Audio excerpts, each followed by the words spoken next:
Assalamualaikum warahmatullahi wabarakatuh. Halo semua, saya Raisa Ratu Balkis dari 11 IPA 1. Hari ini saya akan menjelaskan tentang materi imperialisme sampai dengan kedatangan Jepang.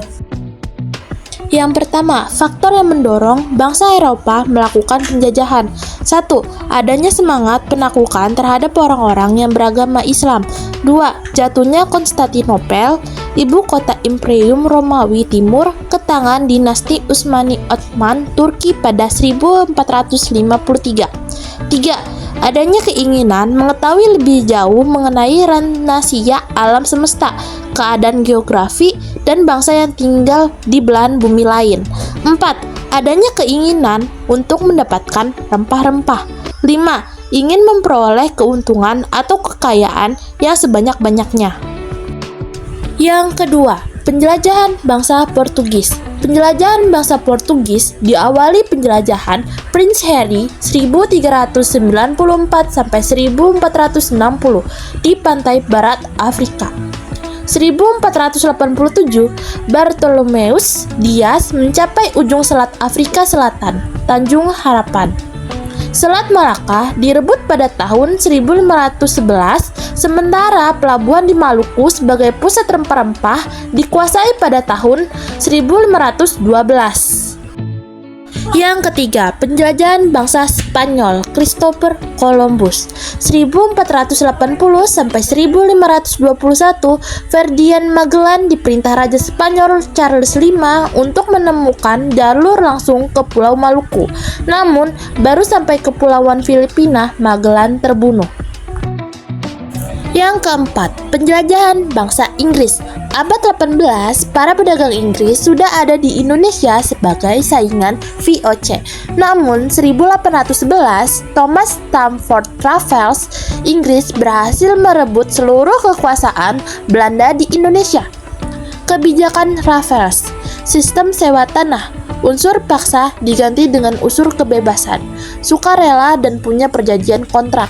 Sistem barang barter diganti sistem uang. Namun, Raffles gagal karena mengalami banyak kesulitan seperti keuangan negara yang terbatas, kurangnya pegawai, pengukuran tanah yang masih belum tepat. Yang kelima, penjelajahan Belanda 1560 sampai 1648 merupakan tahun perjuangan bangsa Belanda memperoleh kemerdekaan dari Spanyol. Abad ke-16, Belanda sebagai pedagang perantara rempah-rempah. Namun, 1680-an, jalur-jalur dagang Belanda dihancurkan Raja Spanyol dan Portugis. Belanda pun mencari rempah-rempah sendiri. Karena bocoran dan jantuigen mata-mata Belanda yang ikut perjalanan Portugis, mereka mampu mencapai Pulau Banten. Yang keenam, VOC didirikan pada tahun 1062 dengan tujuan untuk mengidentifikasi para pedagang di Indonesia dan menghindari persaingan antara para pedagang Belanda. Para perusahaan dagang ini diberi hak oktroi, hak istimewa oleh Belanda. 1. VOC memperoleh hak monopoli perdagangan. 2.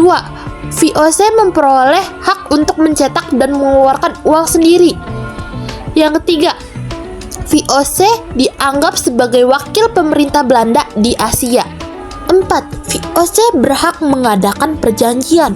5. VOC berhak melakukan perang dengan negara lain. 6. VOC berhak menjalankan kekuasaan kehakiman.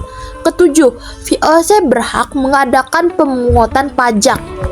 8 dan terakhir, VOC berhak mengadakan pemerintahan sendiri. Yang ketujuh, ini materi tentang masuknya Jepang ke Indonesia. Awal masuknya Jepang ke Indonesia dimulai pada 1942 saat Jepang melancarkan invasi ke Hindia Belanda sebagai bagian dari strategi Perang Dunia II untuk menguasai sumber daya alam di Asia Tenggara. Setelah berhasil mengalahkan pasukan Belanda, Jepang menduduki Indonesia pada Maret 1942. Motivasi utama Jepang adalah memperoleh sumber daya seperti minyak bumi, karet, dan bahan tembaga untuk mendukung kebutuhan perang. Mereka juga memanfaatkan propaganda dengan slogan Asia untuk Asia. yang menarik simpati rakyat Indonesia.